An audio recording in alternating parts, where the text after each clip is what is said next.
Hi, and welcome to Financial Zula, where we give you information, insight, and tips on just about any financial topic in and around Namibia. In today's video, we will be tackling a controversial topic, and that controversial topic is how to deal with black tax.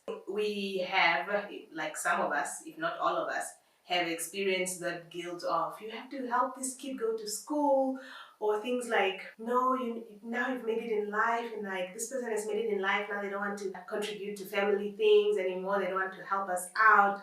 Or those family groups where you just get added and then people just say everybody should contribute, and you're like, what these things have been happening while I was not even there. And this, the pressure of like you have to give your parents your entire salary, meanwhile you're living like in this expensive city, and like you need to live in the expensive city so that you can make the money that you can send home. So like there's a lot going on in this whole black tax thing, and a lot of times people don't really know how to handle it, they drown in it, and there's just no space for themselves anymore. Like the financial goals are not being met, and the person is just failing financially because they have to focus on paying this black tax. I mean, it can really become a lot very quickly. So we will just be tackling on how to handle it. Okay, so this video is not how to avoid it completely or how to not pay black tax. It's how to handle it so that it's bearable and it's doable. And because sometimes you can't take it away completely. If you're interested in finding out how to handle black tax, this video is for you. But please remember that this video does not constitute financial advice, and if you're looking for financial advice, please speak to a certified financial advisor.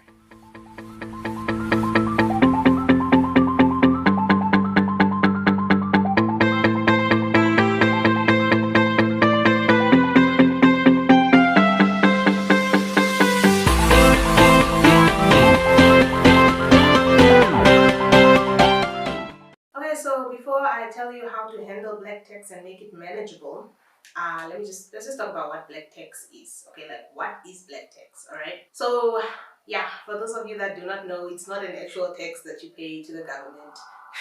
It's just as black people, we have extended families, we have aunties and cousins and uncles, and there's a lot going on in the families. Okay, so like sometimes family members need money for things, not your immediate family. Sometimes it's your immediate family, but your family needs financial assistance, and then they reach out to you and then you give the money. Or sometimes they don't need financial assistance, they're just asking you to help out on like maybe an event in the family comes up, and like everybody now needs to contribute, and that's really what black tax is. So if you haven't experienced it where family members look to you for financial support and stuff, then maybe you haven't reached that, started getting a lot of income. Or if you have, you're just those people that are known as yeah jashao, which directly translates to that one doesn't give. Okay, so but yeah, if it hasn't come for you yet, it will most probably come for you. So it's good to know how to handle it. Just a disclaimer, I'm gonna give like 5 suggestions on how to handle black tax, but these might not be applicable to everybody. Like your family, you know what works, you know what won't work.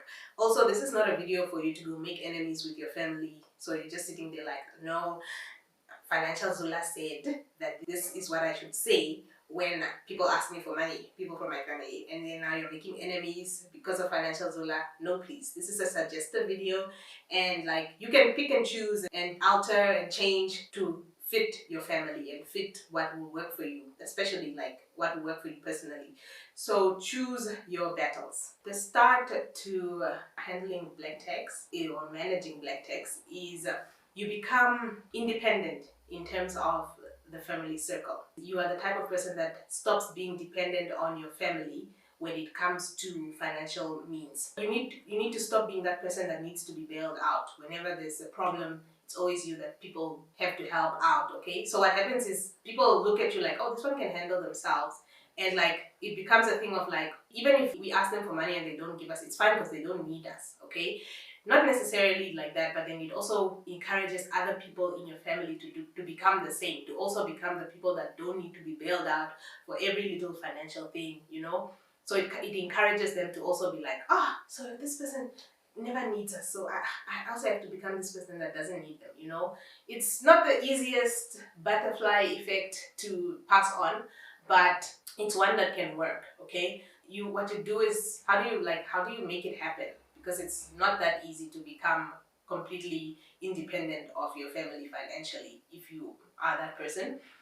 But how do you do it, or how you do it is you start by, and have emergency funds and save your money and invest it. And like, if something does happen, the first place you look at for help is your own means that you've put away for cases like that one, if a case happens. And that's the first place you go to, not necessarily loans or your family. You have become a self-sustainable person, okay? And like, these are the things we constantly emphasize on here at Financial Zula. It's making budgets, planning your finances, saving money, investing it, having an emergency fund. Those are the things, or the ways to start becoming financially independent and creating this circle of, like, you don't need your family, but for the financial part, I mean, you need your family, but for the financial part, you can be independent. So that's a good way to start, okay? Just become that person that's not dependent on your family for money. So the second thing is to prioritize your responsibilities. Okay, more people than you bargained for will come to you for help. Like, you will be surprised. The people that knew you needed help and never helped you will come to you for help. Like, you'll be so shocked, like, this person has the guts and the, I wish I had their confidence to just come to you and just ask you to say, please help me out, like, no shame at all. And like, you feel like you're responsible to help out because you belong to this family, but you need to prioritize your responsibilities. Not the whole family is your responsibility. You create a circle of who are your priorities. If you have your own family, then number one, your priority should be you. And if you're married, your husband. If you have kids, your children, your siblings, your parents. That's like immediate priorities. And then you have maybe a cousin that's lived with you your whole life that your parents were taking care of. That can also be your priority. But if you have this far away cousin that your uncle, who has the means to help this child, does not support, because he would rather go spend the money on slay queens every weekend rather than helping his child. Sometimes it's not your responsibility. Okay, so you need to define your responsibilities and put them into groups, like immediate priorities.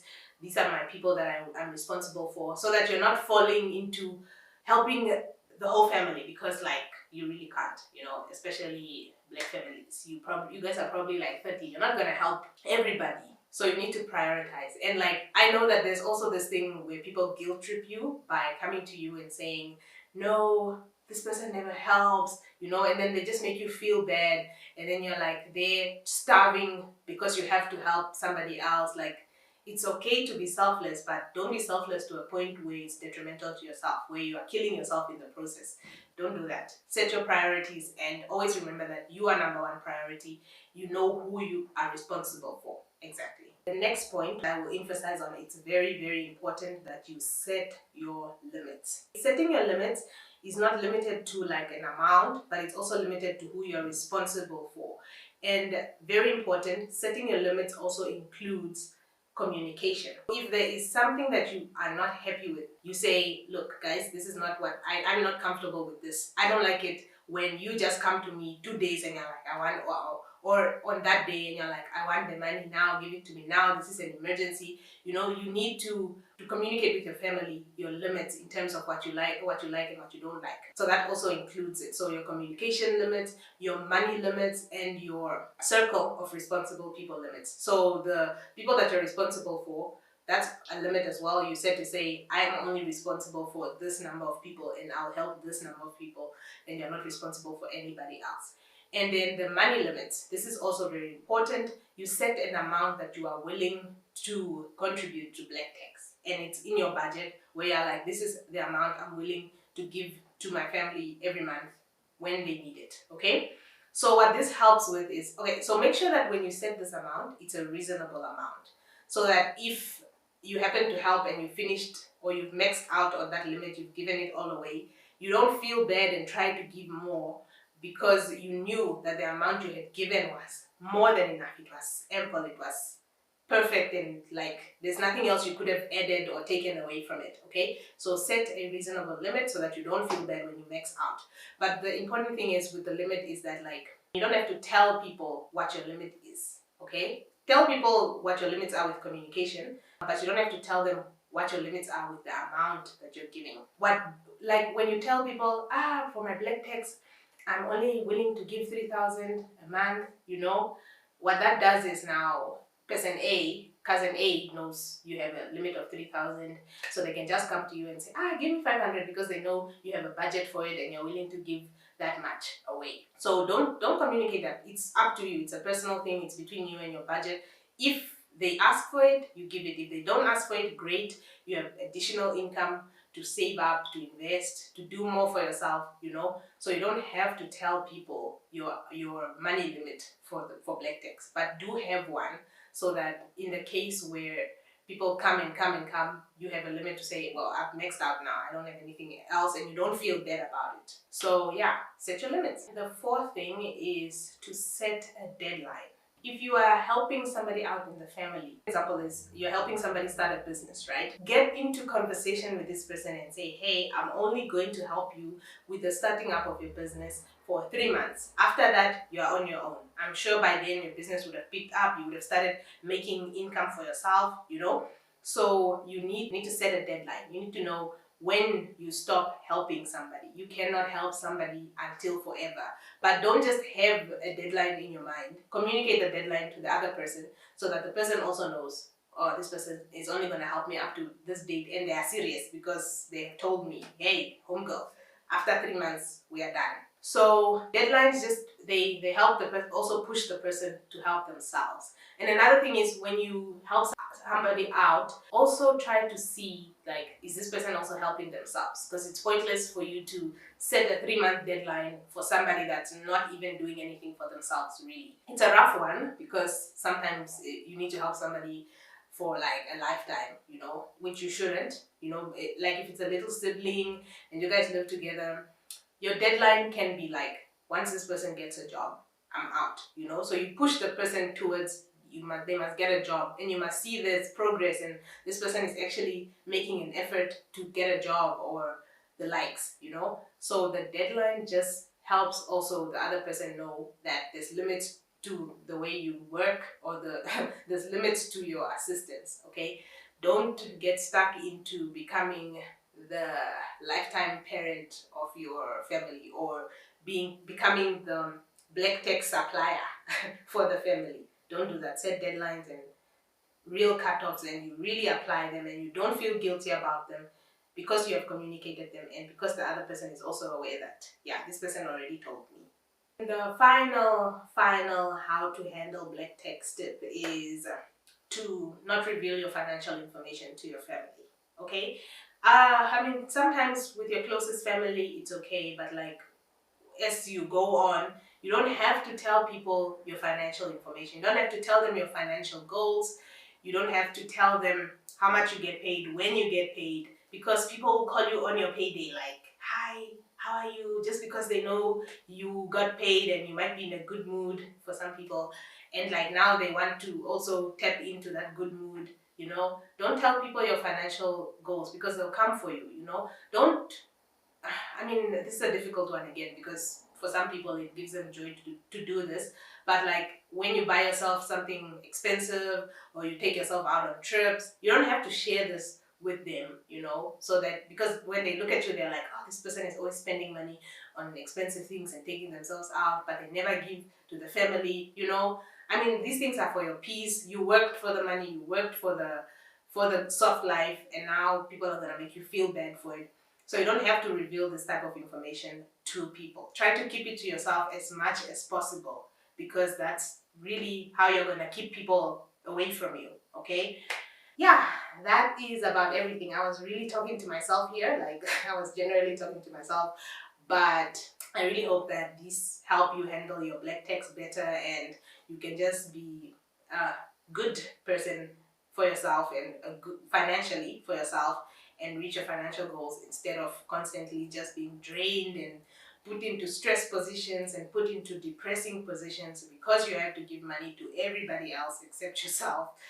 Another thing, just before I finish off the video, is you can also try to offer help to these people, like to your family members, in a different way that's not financially. Do mock interviews with them. Sit down with this person and say, how do you answer questions in an interview when you're looking for a job? You can also help and say, let me see your CV. Maybe the CV is not great and you know how to do great CVs. You can help out this way. For kids in school, if you're able to tutor or teach the child maths whenever you can. You can also offer like life advice if you are that good, inspiration. Yeah, there's a lot of ways you can also help out. It's not confined to money. But yeah, again, it's up to you whether you're willing to take any of these, and you know your family and you know how they work. So choose your battles. Hi, Financial Zula viewers. Thank you for watching. Thank you for making it all the way to the end of the video, and thank you. I hope you enjoyed the video. So, if you are new, welcome to Financial Zula, and please subscribe, like, share, let your friends know about this channel. Let them also get the information, insight, and tips that you just got. And if you are a returning subscriber, loyalty. Thank you for coming back and for watching the video, and drop a comment in the comment box if you have any other advice on how to handle black tax. Don't keep it to yourself. We are not, don't let us suffer alone. If you know how to handle it, if you know things that have worked for you, share them with us. But thank you for watching, and we'll see you in the next video.